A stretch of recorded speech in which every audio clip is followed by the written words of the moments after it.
Estamos prontos, então, para a segunda jornada? Muito bem, então vamos lá. Antes da gente retomar, alguns recados. O cerimonial pede para a gente passar algumas informações para vocês. Primeiro eles pedem que os celulares sejam desligados, né? Em segundo lugar, eu quero fazer um agradecimento aqui, registrar um agradecimento para a Escola de Contas, Escola Paulista de Contas Públicas, que nesse momento está nos assessorando nesse evento. É a equipe que está transitando entre vocês com telefone, é o pessoal que está ali na frente e colheu as assinaturas de vocês, é o pessoal que fez toda a organização de bastidor para que esse evento pudesse chegar até esse momento. Então, acho que é importante deixar isso registrado. E isto posto, então nós vamos agora dar sequência às informações que nós paramos antes. Uma colega me abordou antes e fez a seguinte pergunta. Vocês lembram que em um determinado momento, lá no lote, a gente insere a informação do elemento econômico, né? Muito bem, aí eu fiz uma licitação que envolve a aquisição de um produto com prestação de serviço. Pode? Em princípio, não haveria nenhum problema, certo? E aí, nós temos dois elementos econômicos, um que envolve a licitação e um que envolve o produto adquirido e outro que envolve o serviço. Como é que fica nesse caso? Ali, pelo que vocês observaram, não seria possível a inserção de dois elementos econômicos. Como essa questão também já foi objeto em outro evento, em Presidente Prudente, isso já foi levantado. Então, na discussão da semana passada, nós também já inserimos isso como uma modificação a ser realizada no sistema, para que ele possa receber essas duas informações e assim não comprometer em nada a prestação de contas. Dito isso, então vamos seguir com a nossa quarta ou quinta passagem, né, pelas mesmas informações. Só que agora nós vamos ver em primeiro lugar aqui, vamos fazer de conta que vamos incluir uma licitação, né? Mais uma vez, não é uma ata de registro de preço, só que agora nós vamos observar o que é que se pede quando, na verdade, não é uma licitação, né? Mas é um tipo de compra. É uma contratação direta por dispensa de licitação. Que informações serão solicitadas nesse caso? Então, vejam que na parte superior, nós tivemos algumas reduções, né? Graças a Deus, não teremos mais tanta informação dessa vez, né? Só na licitação mesmo, completa, como uma concorrência. Então, vamos lá, os dados iniciais. É uma aba que continua sendo muito importante. Quando colocar a sua informação aqui, não esqueça de conferir para evitar qualquer problema depois, se houver algum erro, né? Fica mais fácil seguir adiante, não sendo necessário a exclusão do registro aqui. Então, na contratação direta, algumas informações diferentes são pedidas. Qual é o código da licitação? Aqui permanece a mesma coisa, né? Isso nós já vimos antes. Número do processo administrativo, então o número que fundamenta lá o seu pedido de compra. Ano do processo administrativo, até aqui nenhuma novidade. A licitação nesse caso, única. Não se costuma fazer licitação, melhor dizendo, não se costuma fazer compra por dispensa parcelada. Cada dispensa é uma, né? E aí, o objeto da licitação permanece o mesmo, então encaixamos no que melhor se aplica, no que melhor define isso. Nesse nosso caso aqui, vamos trabalhar com equipamentos e material permanente. Fazemos uma descrição aqui adicional, se for necessário. No presente caso, eu vou colocar aqui a compra de uma impressora. Qual é o valor da licitação? Né? Fizemos um levantamento prévio. Gravamos essa informação, vamos aos dados adicionais. Lembro aqui que antes eu falei que existem algumas questões que vão aparecer, embora elas não se aplicam, mas é porque elas fazem parte de um conjunto maior e devido à sistemática de construção, não seria possível ela não aparecer. Mas no presente caso, veja, dispensa de licitação não cabe uma subcontratação. Então respondemos com o não, assim resolve-se esse problema. O lote. Temos aqui a classificação econômica da despesa, nós já passamos por essa informação antes, né? É aqui que justamente eu estava falando a respeito da sugestão que já foi dada. Então, se aqui eu precisasse colocar duas informações, dois elementos econômicos, para que isso seja possível, nós vamos fazer uma alteração e isso deve ficar disponível depois em produção.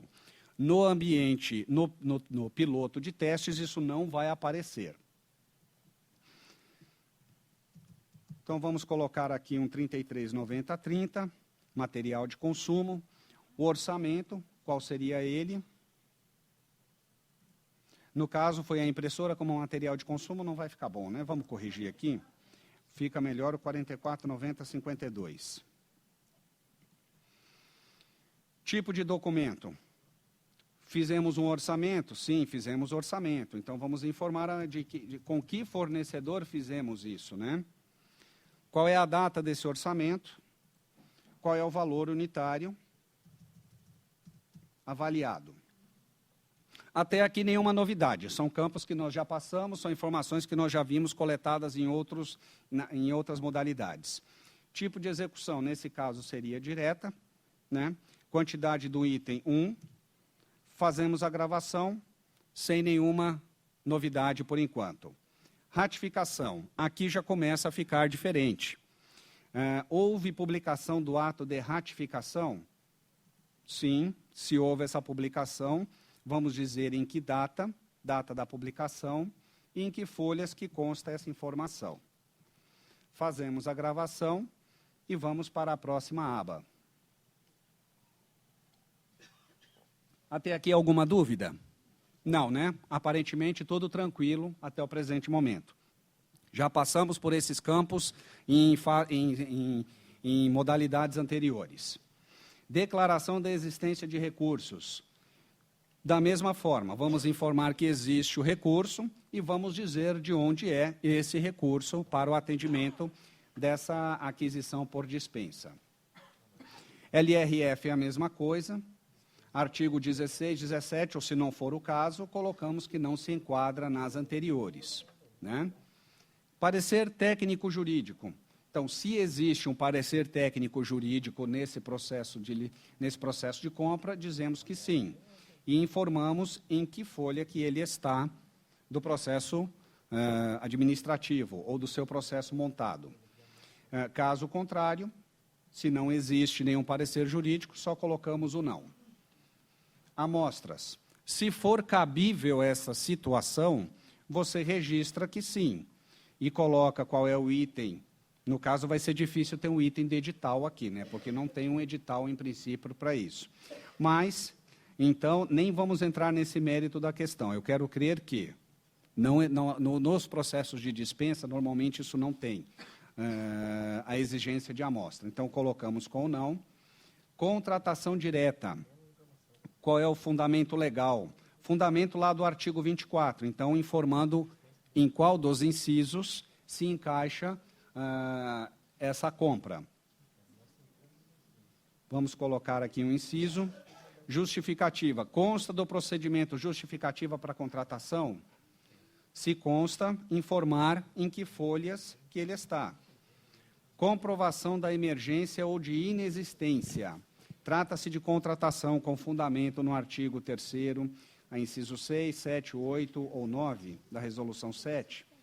Se sim, é só informar em que folhas que ele está. Alguma dúvida até aqui? São mais informações que constam dos processos de vocês.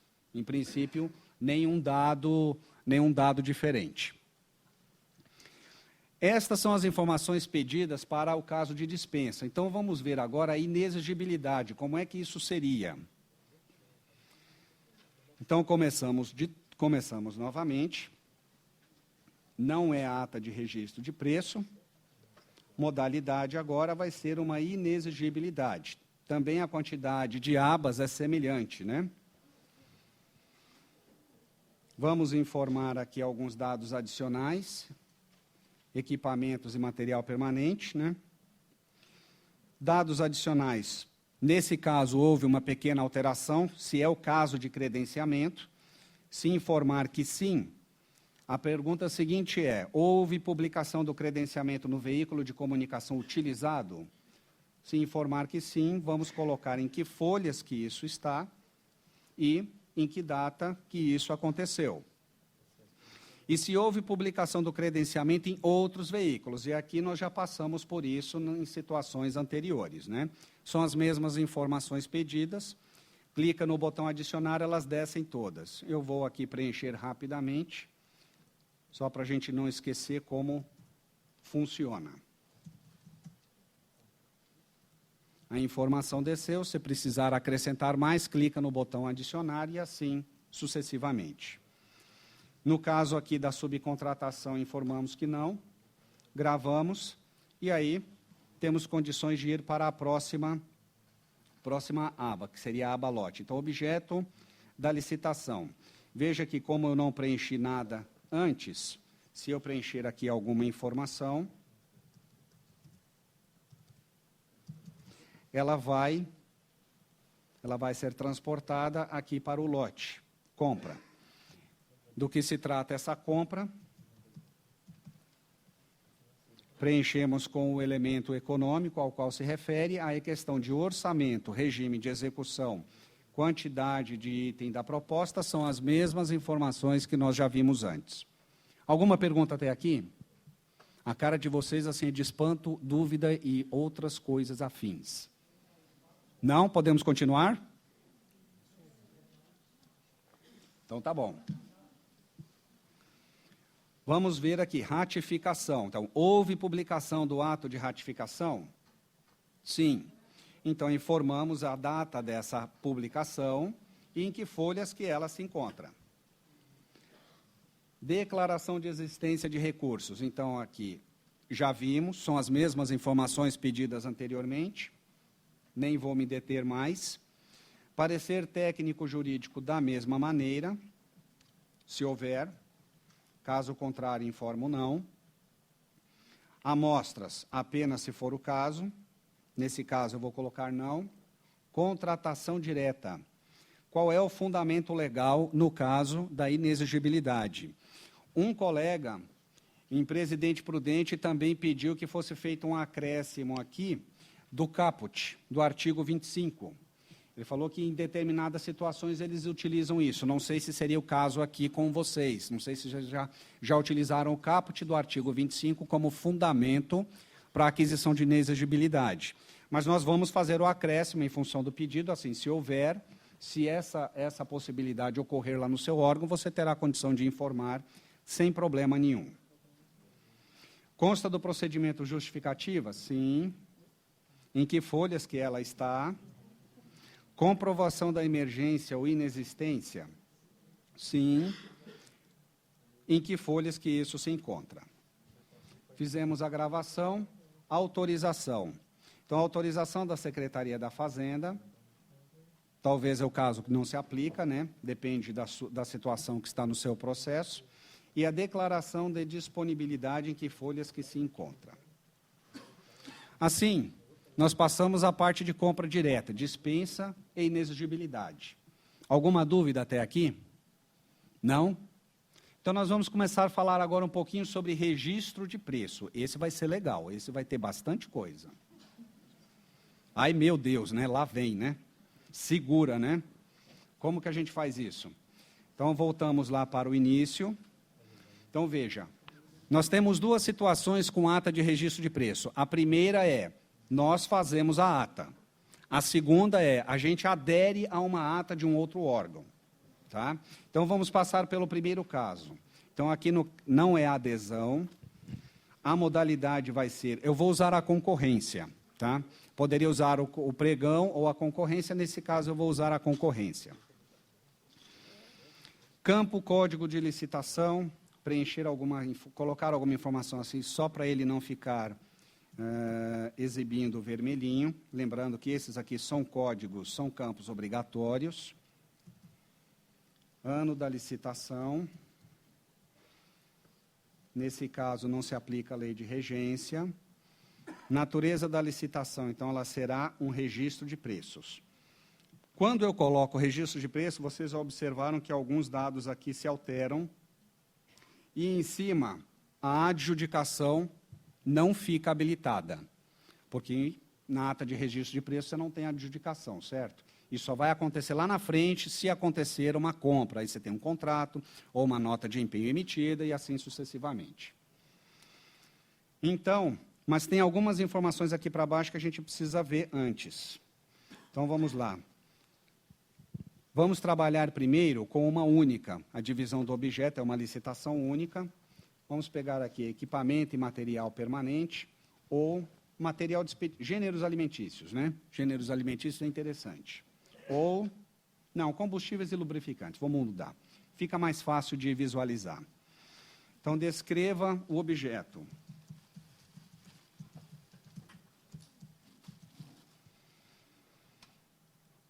Nessa licitação, ela foi adjudicada, quer dizer, a decisão, ou seja, houve um processo licitatório e esse processo licitatório teve sucesso, né?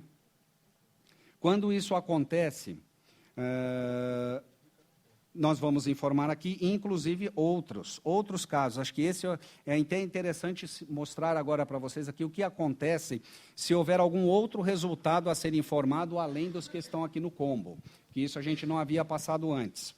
Então, veja, se a situação do processo for algum outro resultado não previsto inicialmente, ou melhor, não previsto dentro da legislação, a data da situação do processo licitatório é a mesma que vai se colocar, o que foi que aconteceu, né?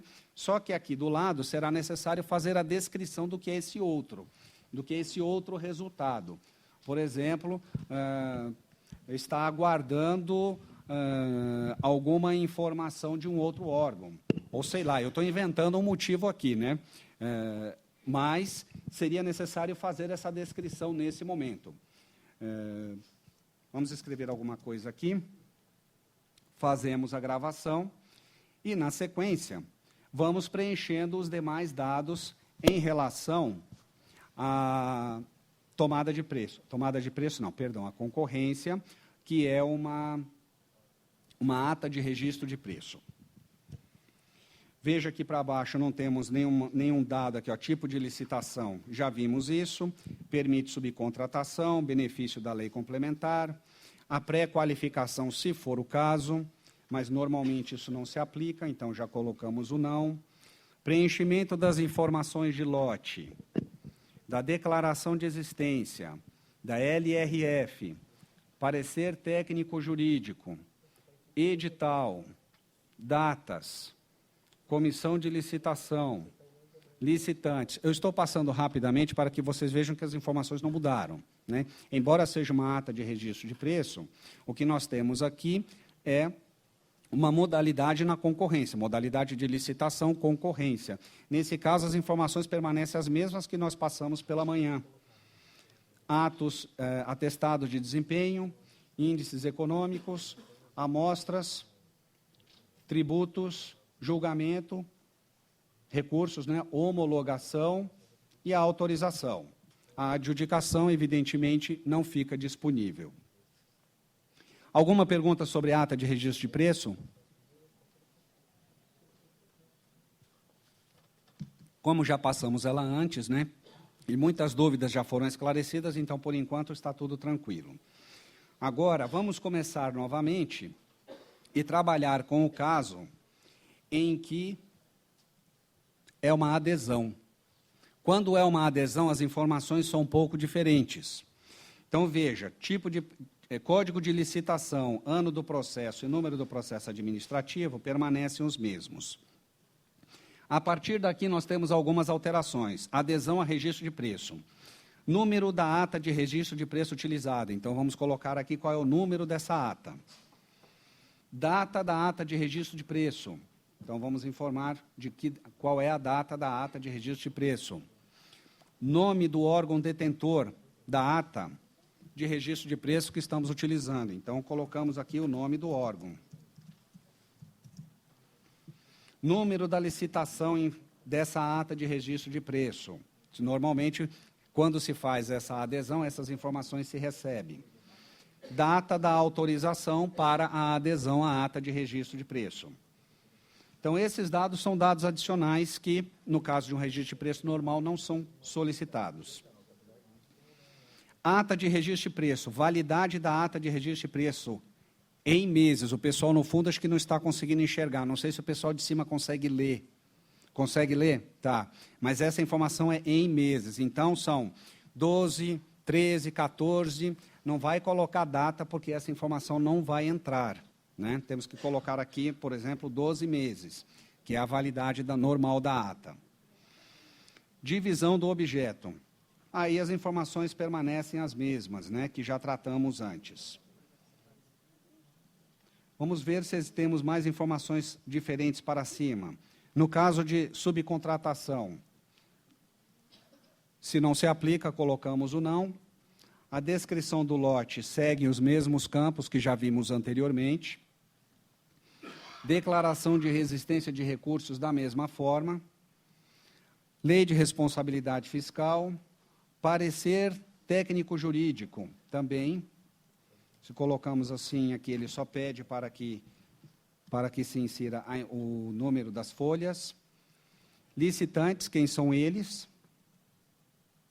Informamos os licitantes, né? São os mesmos campos que nós já vimos antes. E aí se preenchem os dados adicionais. E, por fim, a autorização, tanto da Secretaria da Fazenda, quanto da disponibilidade de documentos. Assim, nós passamos, basicamente, ata de registro de preço, compras diretas e modalidades de licitação. Alguma dúvida até aqui? Podemos seguir adiante? Sim, não, talvez? Não, o colega aqui tem uma pergunta. Só um momentinho, o microfone.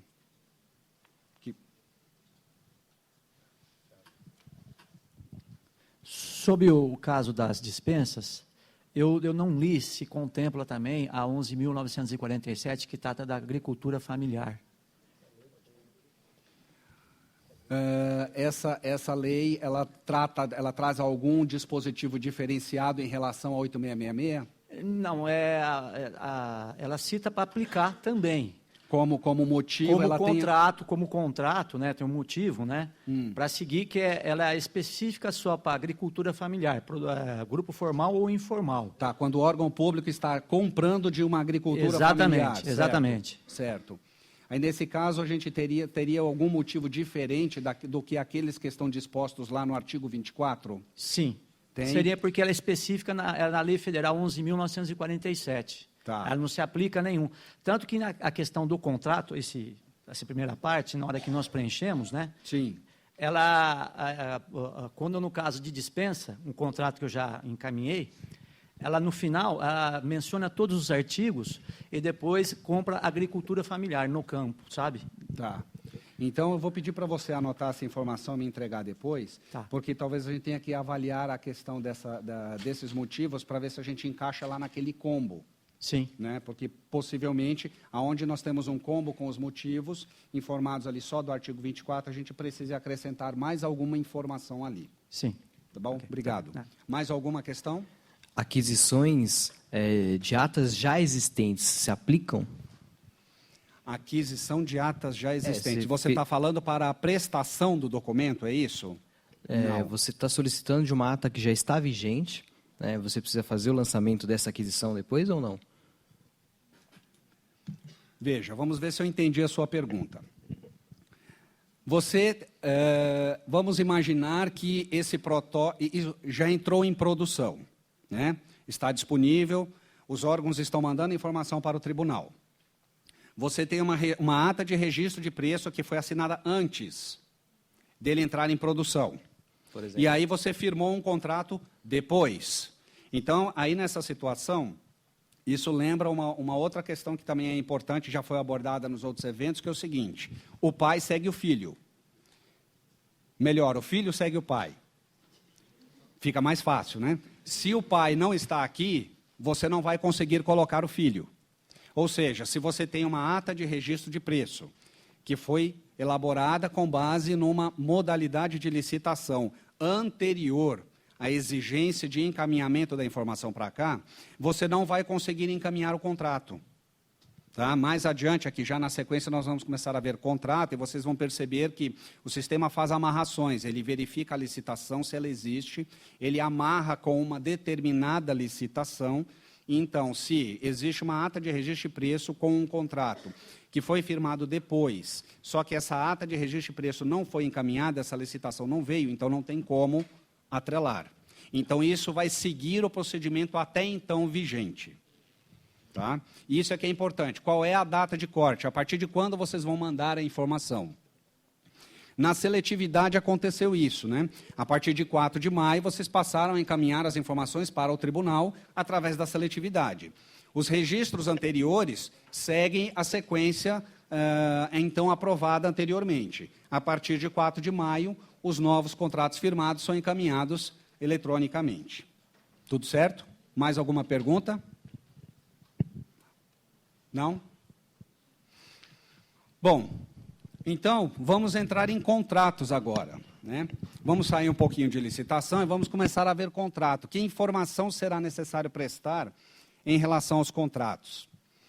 Então, para isso, eu vou selecionar aqui, ó, tipo de pesquisa. Antes, eu estou esquecendo de passar uma informação importante para vocês, né? Um colega, inclusive, comentou isso. Vamos voltar aqui.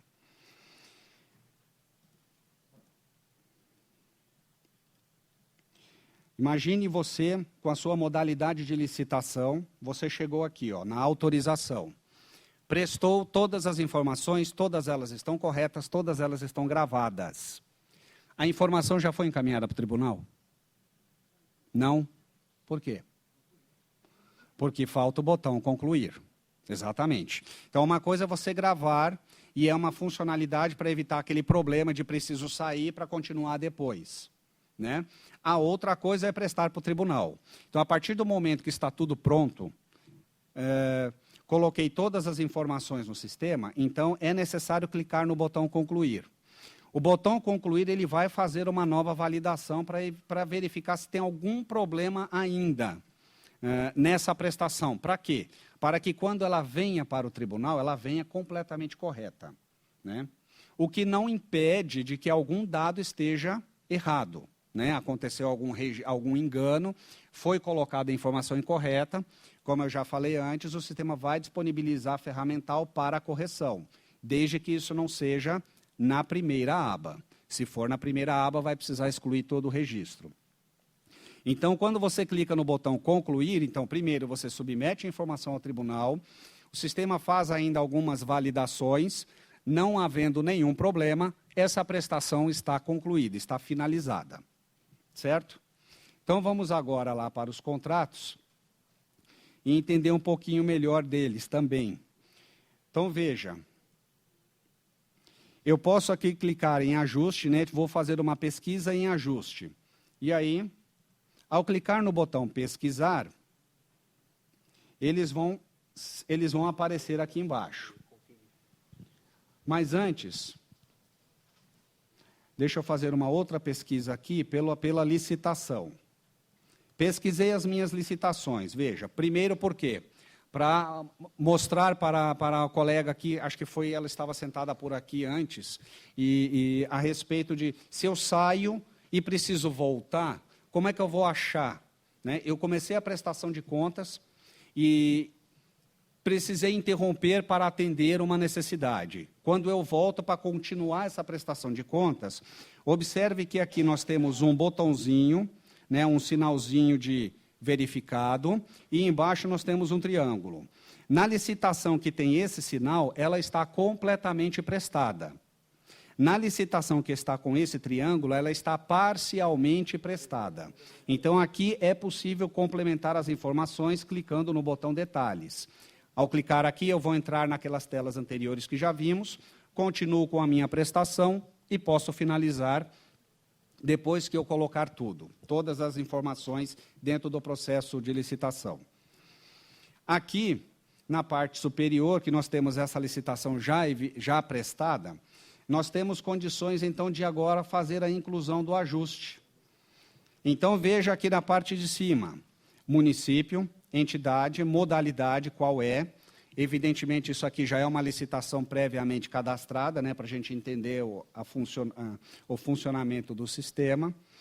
O código de licitação, número da licitação, o ano da licitação, esses são dados prévios que vêm e que já foram prestados antes. Então, assim, já percebam a amarração aqui acontecendo. Qual é o processo administrativo, o ano do processo.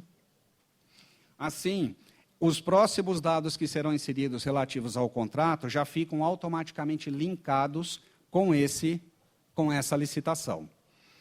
Então, primeira providência nossa é código do ajuste. Vamos colocar aqui o código do ajuste, que também é um código único. Do mesmo jeito que tem um código para a licitação, tem um código para o contrato, né? Para identificá-lo como um registro dentro da tabela de contratos. E aí vamos tratar primeiro do contrato, né? Ao invés de escolher aqui a nota de empenho, vamos primeiro simular aqui a prestação de contas de um contrato. Então, esse contrato ele pode ter 1, pode ter 2, pode ter 3, pode ter 4 lotes. Não pode? É perfeitamente possível. Então, se houver assim, se for um contrato de um lote só, ele pode ser decorrente de uma licitação de um único lote, ou ele pode ser decorrente de uma licitação de vários lotes. Quem venceu no caso de vários lotes pode estar no mesmo contrato, mais de um lote informado, certo? Então, nesse caso aqui, ó, segurando pelo botão Ctrl, eu consigo selecionar todos os lotes para fazer essa prestação, certo? Fiz a seleção, então, dos lotes desse contrato que a gente está cadastrando, habilitamos a aba seguinte, que é a identificação do contrato.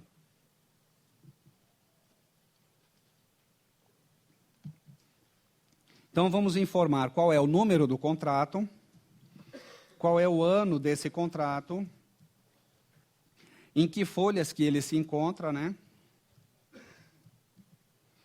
E qual é o valor contratado, qual é o valor do contrato. E, por fim, o objeto.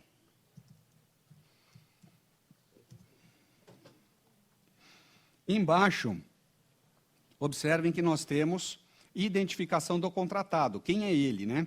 É um CPF, um CNPJ, documento de estrangeiro. Pode ser no estrangeiro? Pode. Né? Pode ter sido uma licitação internacional, pode ser uma licitação nacional com uma empresa de fora concorrendo. Então, se for um estrangeiro, seleciona aqui o documento de estrangeiro e coloca o número desse documento. Sendo um CNPJ ou um CPF, existe uma máscara própria já para a inserção dessas informações que identificam. Gravamos, aí habilitamos a seguinte aba, financeiro. Cláusulas financeiras, onde elas se encontram, né? Em que folhas que elas estão. Cláusulas financeiras, e aqui fazemos uma breve descrição dessas cláusulas financeiras. Elemento econômico. E vamos informar qual é o elemento econômico. Folhas, em que folhas que se encontra. Nota de empenho. Vamos informar aqui a nota de empenho do contrato. Data da nota de empenho. Em que folhas que se encontra e qual é o valor da nota de empenho. Até aqui alguma dúvida? Não, são informações que constam lá no seu processo do dia a dia, até aí nenhuma novidade, certo? Clico no botão adicionar, porque tenho mais de uma nota de empenho. Se for o caso, você tem condição de colocar mais notas de empenhos aqui, sem problema nenhum. Fazemos a gravação, vamos lá para exigências e cláusulas. Então, exigência de garantia? Sim. Em que folhas que ela está? Comprovante de garantia, em que folhas? Valor da garantia, então informamos esse valor. Valor da garantia em percentual do contrato. Opa, 50 não. Cláusula da garantia, então informamos as cláusulas da garantia.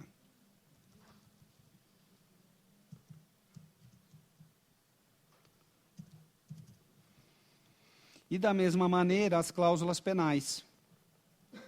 Sim, se elas existem, em que folhas que se encontram, né, e quais são elas. Fazemos a gravação, vamos para o gestor e a vigência do contrato. Então, há servidor designado para a gestão? Sim. CPF do gestor do contrato. Ficou fácil? Agora ficou fácil, né? Eu fiz a pergunta, e aí, pessoal, nós vamos colocar quem aqui me ajudem aí, me dá um exemplo. Aí, sabe o que adivinha o que falaram? Ah, acertou. Põe do contador. Coitado do contador, né? Coloca o CPF do contador aqui. Então, coloca o CPF, no caso, do gestor do contrato. Cargo do gestor do contrato. Então, agora coloca o contador. Vigência. Início da vigência e término da vigência. Data da assinatura. Quando foi assinado e em que folhas que essa informação está. Gravamos. Vamos para a publicação. Então, houve publicação do extrato do contrato no veículo? Sim. Então, informamos em que folhas se encontra esse dado e qual foi a data dessa publicação. E se houve a publicação desse extrato em outro veículo, vamos colocar essas informações, isso nós já passamos antes, são os mesmos dados já pedidos anteriormente. Alguma dúvida até aqui? Cadastrar mais de um contratado. Você tem um contrato com 2 pessoas jurídicas? E isso costuma acontecer? Não, isso. Mais de um contrato mesmo. Não, mais de um contrato, sim. Numa licitação, você pode ter 1, 2, 3, 10, 15 contratos. Perfeitamente, sem problema nenhum. Né? Agora, o que você não vai conseguir, em princípio, é cadastrar 2 contratados num contrato. Tá? Em princípio, isso não. Normalmente, é um contrato para cada contratado. Mas, na licitação, sim. Por exemplo, ata de registro de preço que falamos. Né? Você fez uma ata de registro de preço, numa modalidade de licitação, com 10 itens. Você está contratando já de cara 3. Então, você está fazendo 3 contratos. Você pode colocar eles sem problema nenhum. Tá? Seguindo do mesmo jeito. Achei a licitação, incluo o ajuste. Coloquei as informações do primeiro contrato. Pesquisei a licitação novamente, incluo um segundo ajuste, sem problema nenhum. Mais alguma pergunta? Não? Aqui. Ah, tem sim. Existe possibilidade de cadastrar mais de um gestor? Mais de um gestor de Isso. contrato? Aham. Em princípio, deixa eu ver aqui. Vamos voltar. Em princípio, não. Você tem essa situação em que acontece ter mais de um gestor de contrato? Tem um sobre o contrato, ata de registro, até 10 gestores. Até 10 gestores. Mas você está falando isso por contrato? Contrato. Aí, vamos supor, é uma secretaria, aí é material de limpeza. Sim. Material de escritório. Aí cada secretaria tem um gestor. Sim. Aí cada um fica responsável pela sua quantidade da data. Tá, Aí, mas é um contrato só. isso é um contrato com... Um contrato só você está fornecendo para várias secretarias, é isso? com vários gestores. E, na verdade, não seria um gestor com outras pessoas apoiando ele? Então, no caso, a gente coloca vários mesmo. Assim. Vocês colocam por vários secretaria, gestores? Um por secretaria. Se acontecer um problema com o contrato, quem é responsabilizado? Aí, no caso, depende de onde acontecer. Da onde aconteceu o problema? Da secretaria. Eu vou pedir para você anotar essa informação, porque, em princípio, isso não está previsto aqui. Tá. Tá? Porque a ideia é, se você tem um contrato grande fornecendo para várias secretarias ou vários órgãos ou várias divisões dentro de um órgão, com várias pessoas assumindo a responsabilidade, você teria um gestor que seria o responsável, digamos assim, master, e os outros o apoiariam ou auxiliariam nesse trabalho, mas ele é o que seria responsável por isso. Tá? Essa situação que você está levantando, em princípio, ela não foi prevista. Então, eu vou pedir para você anotar e encaminhar para a gente. Temos 2 colegas com perguntas.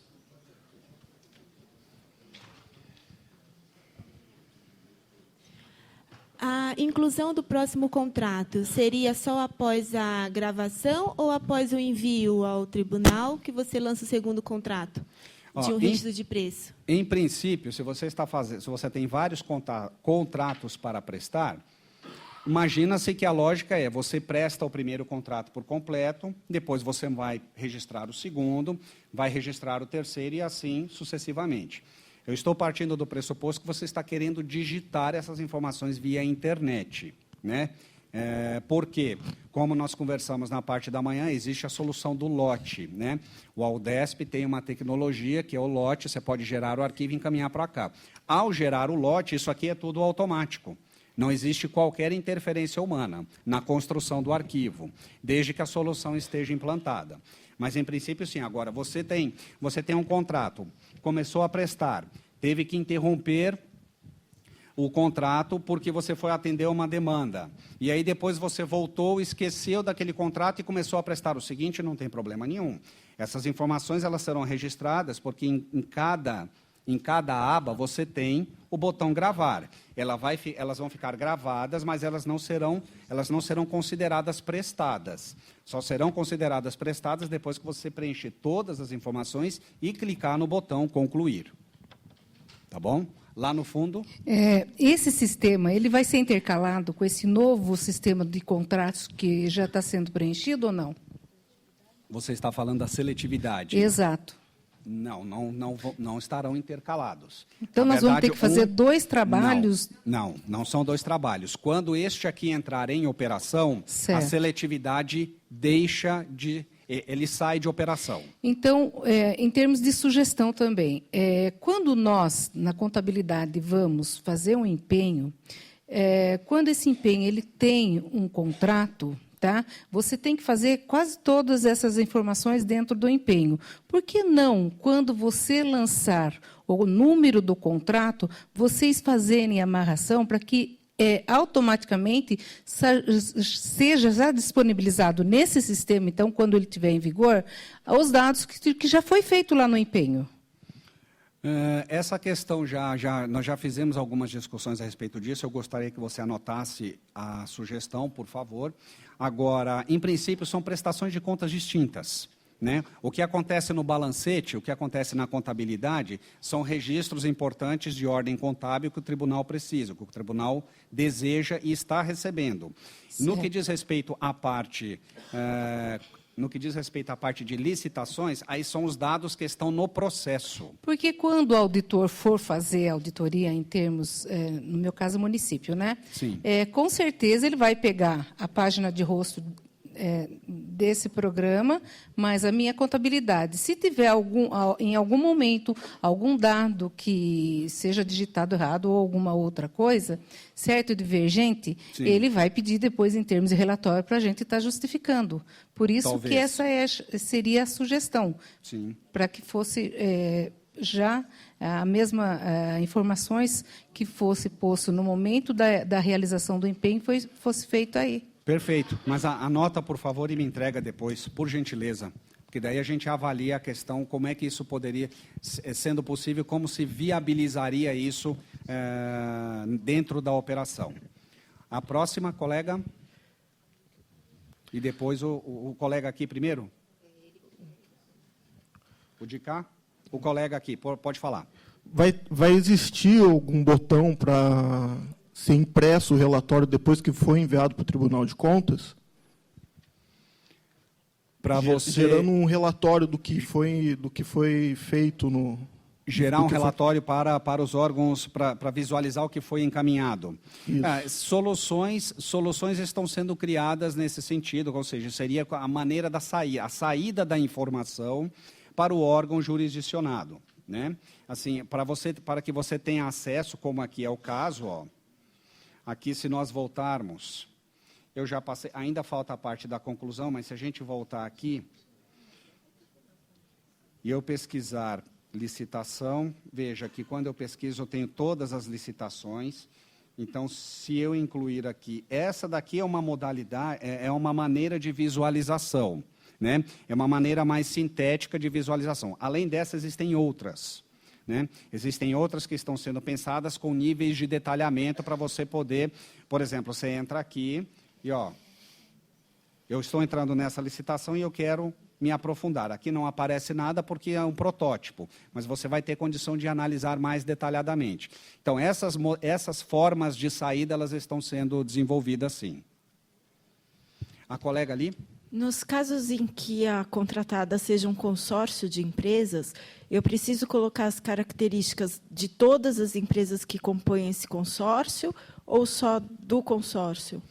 Veja, aí no caso é do consórcio. Você está contratando com um consórcio que tem um CNPJ, certo? Então, são essas informações que virão para o tribunal. Quem não são? preciso fazer complemento? Não, em princípio não. Lá, quando você estiver lá, você deve se recordar, quando a gente está lá em licitantes, lá você vai dar detalhes do licitante. No caso, é um consórcio. Você vai informar que o município A, município B, município C são os sócios desse consórcio. Mas a contratação, isso na licitação. Aqui no contrato, você só vai informar o número do CNPJ do contratado, que no caso é o consórcio. O colega ali tem uma dúvida? A pergunta é a seguinte: quando a gente faz uma licitação que vai gerar mais contratos, certo, não só vários, a gente tem que seguir o valor também? Ou só lança os contratos acima das 500 UFESPs, ou lançou todos os contratos que geraram nessa licitação, até os de menor valor? Não existe, até o presente momento, nenhuma regra estabelecida em relação ao encaminhamento de informação para esta situação, para isso que está sendo pensado, né? Hoje a seletividade estabeleceu como regra acima de 500 UFESPs. Pode ser que, quando nós estivermos com esse sistema no ar, esse valor seja menor. E aí pode cair nessa situação que você está levantando. Eu tenho um contrato de valor maior e tenho um contrato de valor menor.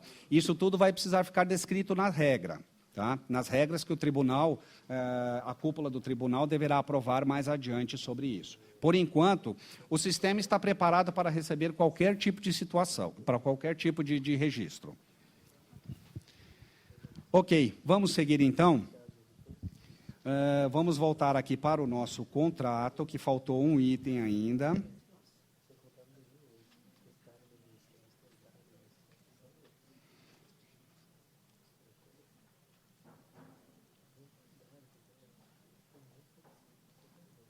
Deixa eu gravar tudo aqui para habilitar a última aba, que é a aba de conclusão.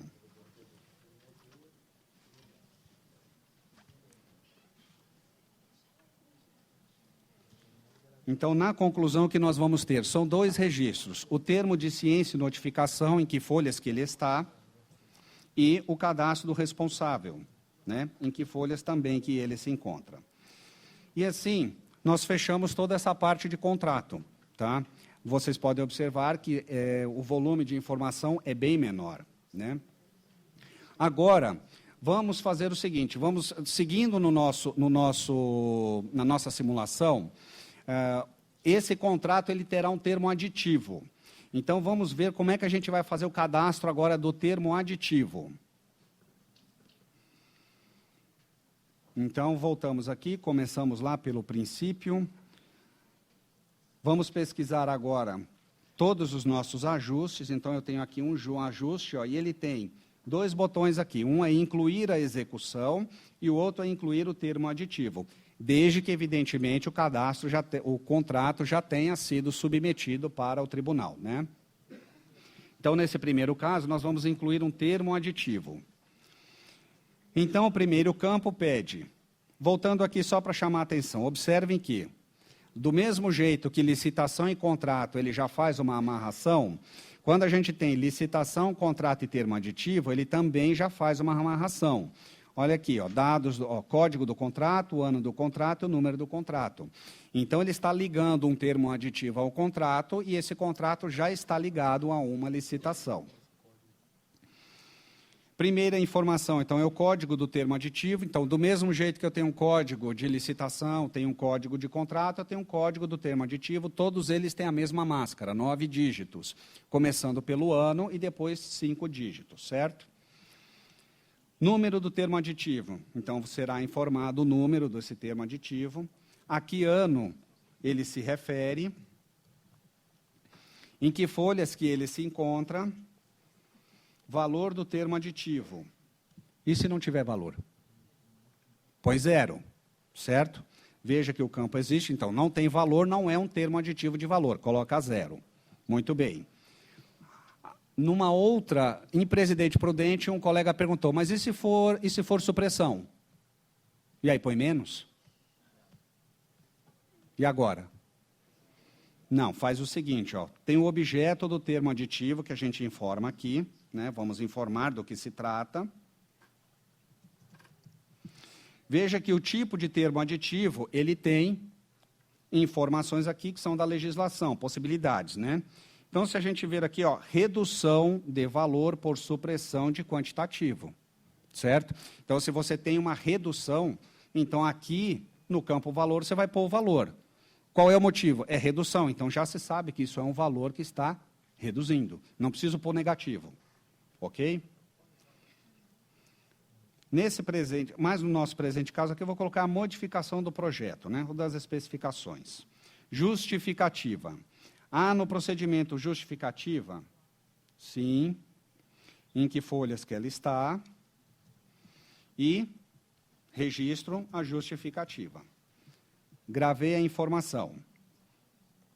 Vamos à vigência desse termo. Data de início da vigência.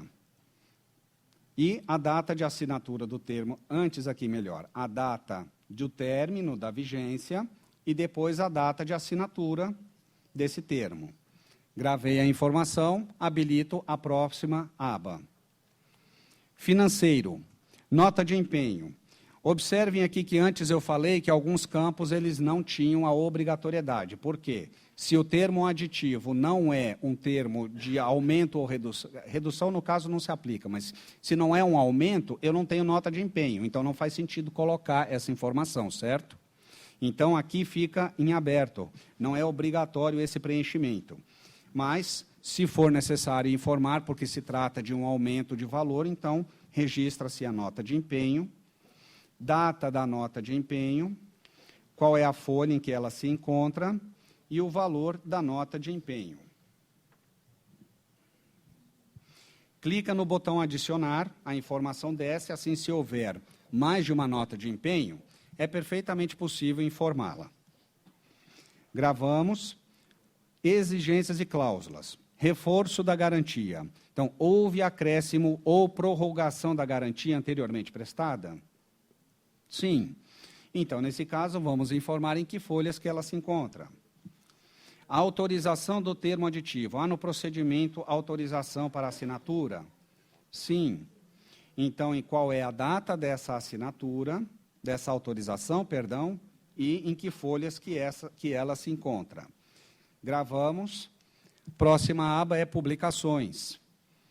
Houve publicação do extrato? E aí, assim, são os mesmos campos que nós já vimos antes. Publicação do extrato do aditivo no veículo de comunicação utilizado? Sim. Então, vamos informar em que folhas e qual é a data dessa publicação. E se houve em outro, e se houve a publicação do termo em outro veículo, é só informar por meio desses campos que estão disponíveis. Conclusão. Também o pedido do termo de ciência e notificação e o cadastro do responsável com as suas respectivas folhas. Termo aditivo tem bem menos informação, como vocês podem observar. Alguma pergunta? Alguma informação adicional? Algo a acrescentar? Tem certeza? Pensem agora ou informem depois, fique à vontade. Então, tá bom, se não temos nada, vamos ver agora a questão da execução contratual.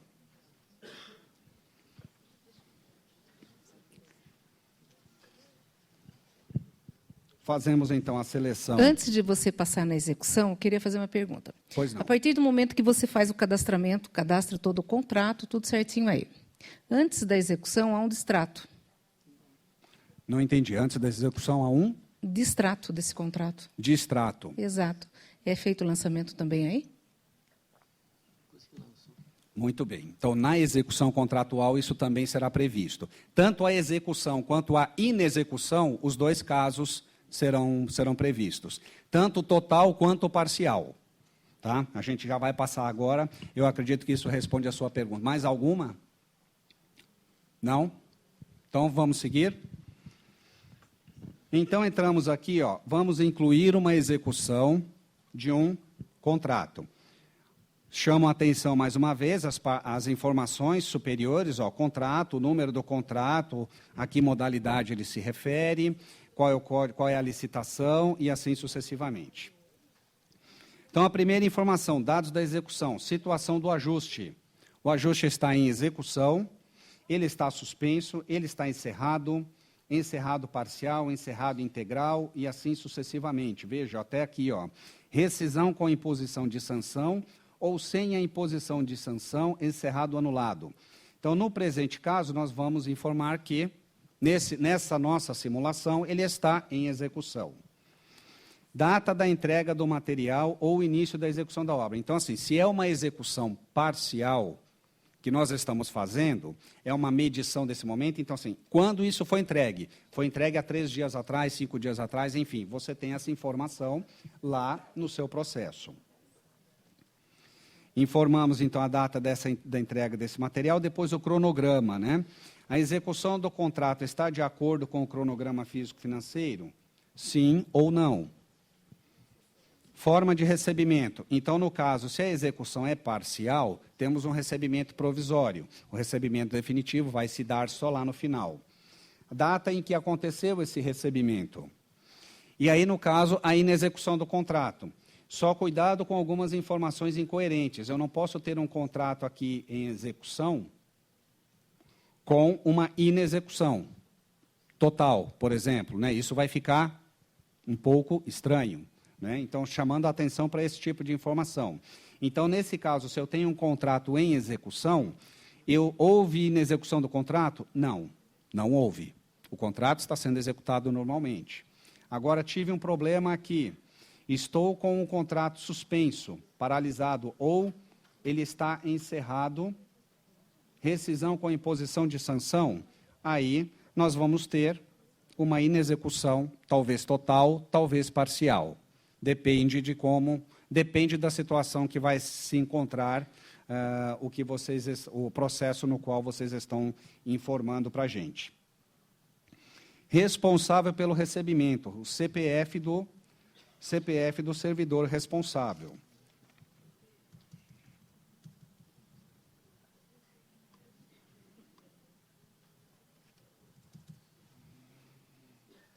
Adicionamos, se houver mais responsáveis, eles poderão ser perfeitamente incluídos. Gravamos.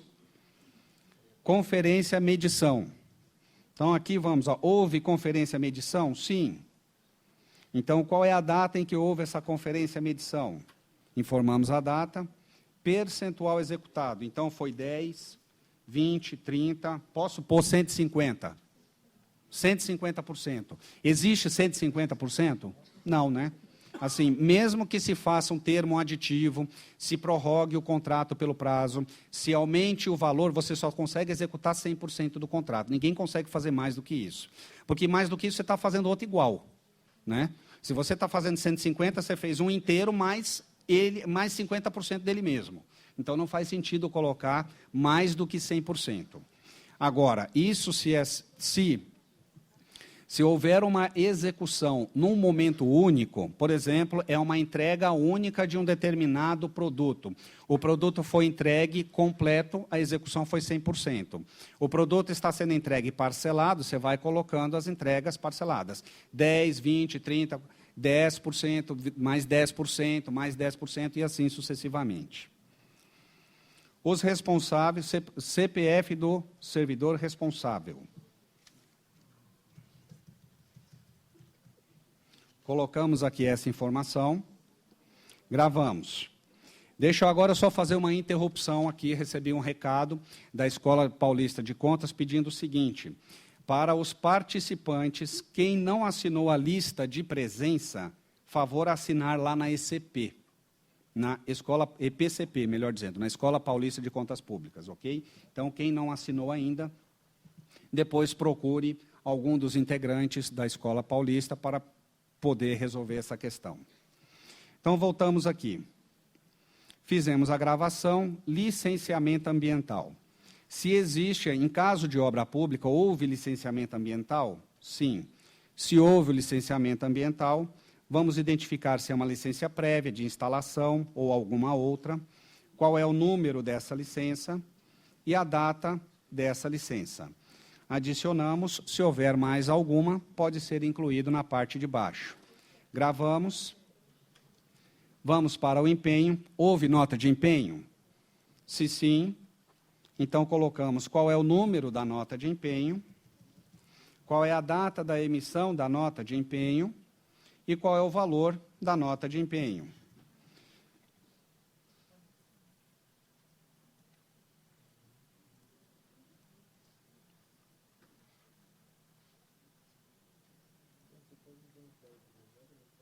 E aí, vamos para a última aba, que é a aba de dados financeiros. Houve data da liquidação? Sim. Qual é o número da nota de empenho? Aqui nós já temos uma nota previamente cadastrada. Então, as notas previamente cadastradas, você já terá a condição, por meio desse combo, para selecioná-la. Data dessa liquidação. Valor pago. Se houve, e qual foi a nota de empenho que foi paga, qual é a data de pagamento, qual foi o valor efetivamente pago, recolhimento de encargos previdenciários, se sim ou se não, documento fiscal.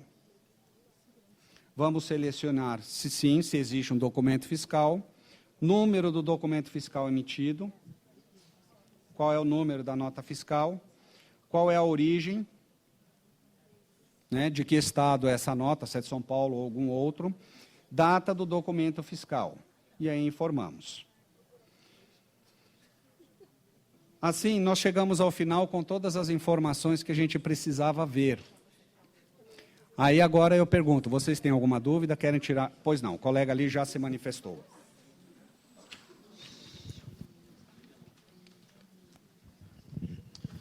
Ô César, tem 2 vezes a informação da número da nota de empenho, na liquidação e no pagamento. Não seria a mesma nota que eu estou liquidando e vou pagar?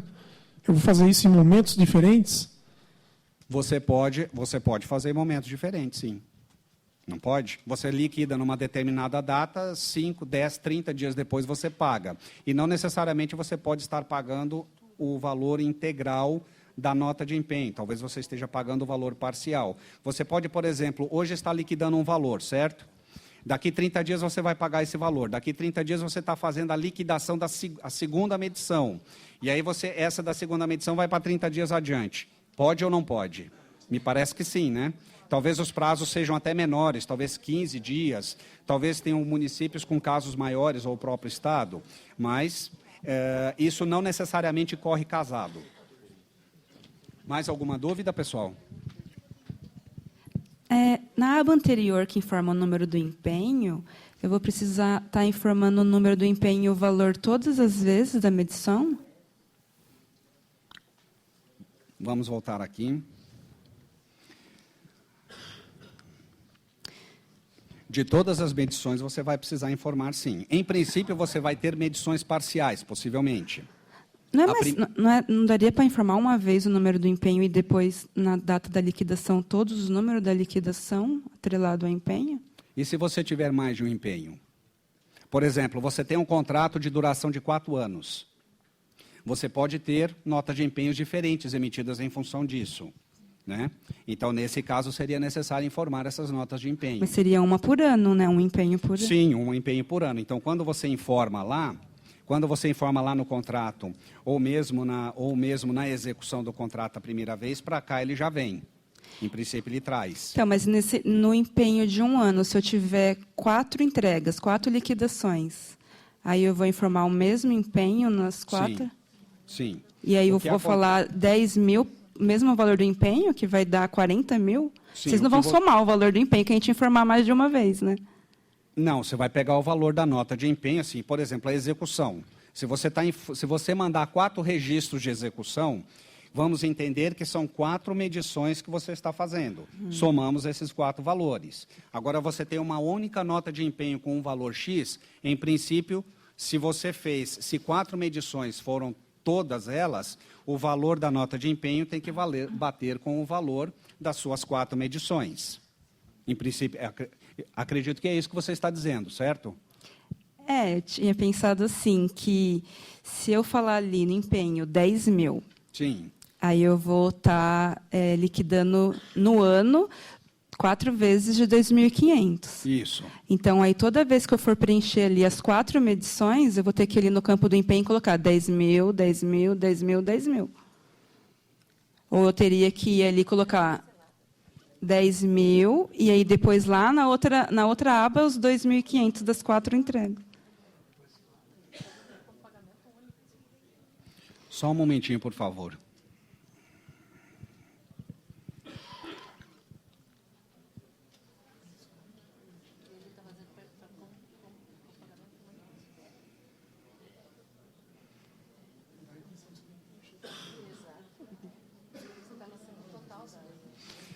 Em princípio, o sistema não vai fazer isso que você está alegando. Assim, será necessário você registrar, porque cada medição é única. Uhum. Mas duplicar, triplicar ou quadruplicar, não, porque essa avaliação ela já é feita previamente.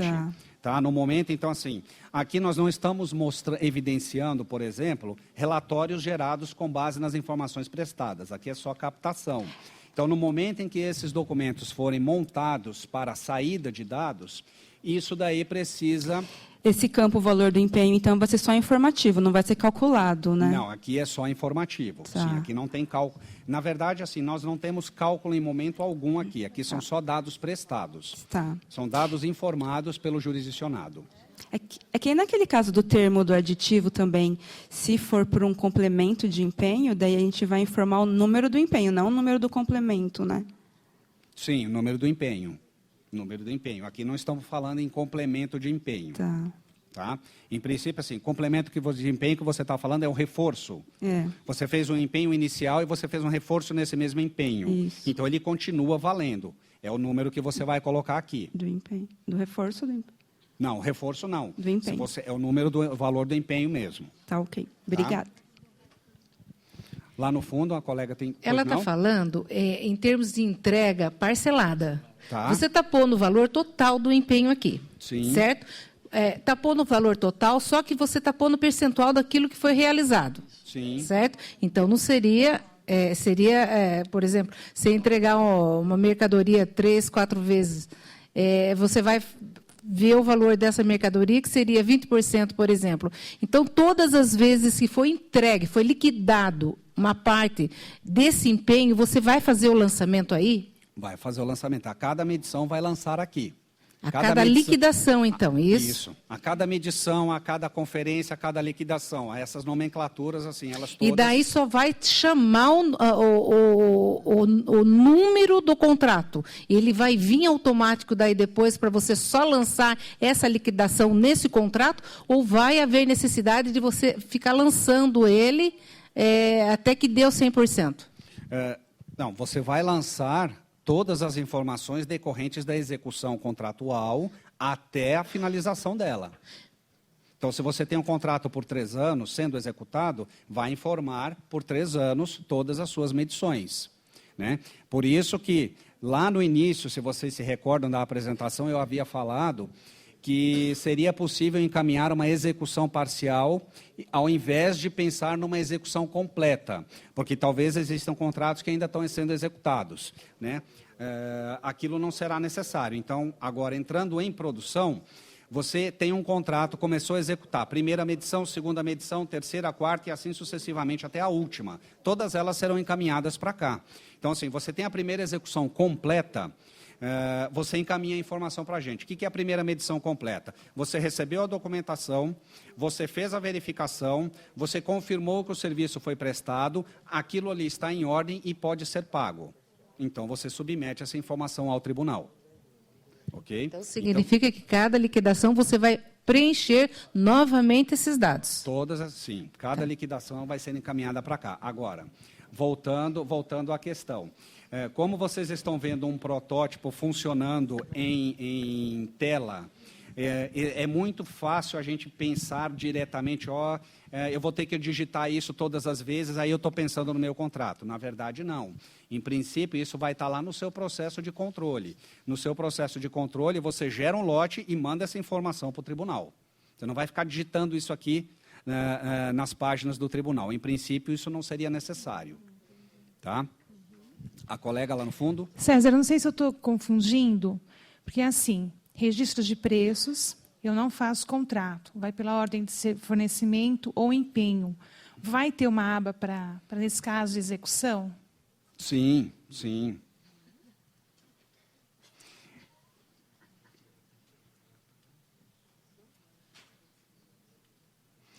E no seu caso, você veja que aqui a gente nós teríamos que voltar um pouco antes, né?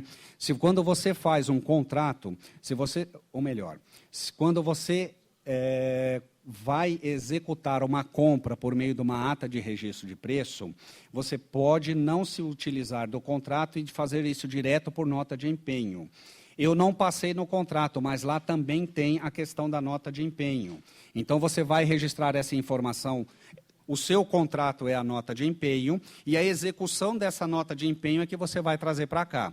Tanto é que aqui não se fala nada se é contrato ou nota de empenho, porque aqui você está executando um registro que já estava aqui. Então, aqui onde você vê, instrumento, contrato, você vai ver, no seu caso da ata de registro de preço, instrumento, nota de empenho e o código dele. Tá? Então, assim, tanto a execução de um contrato quanto de uma nota de empenho, você vai encaminhar para cá na execução. Mais perguntas? Não? Falem agora ou falem daqui a pouco, fiquem à vontade. Tudo certo? Bom, se não existem mais questões, nós chegamos ao final.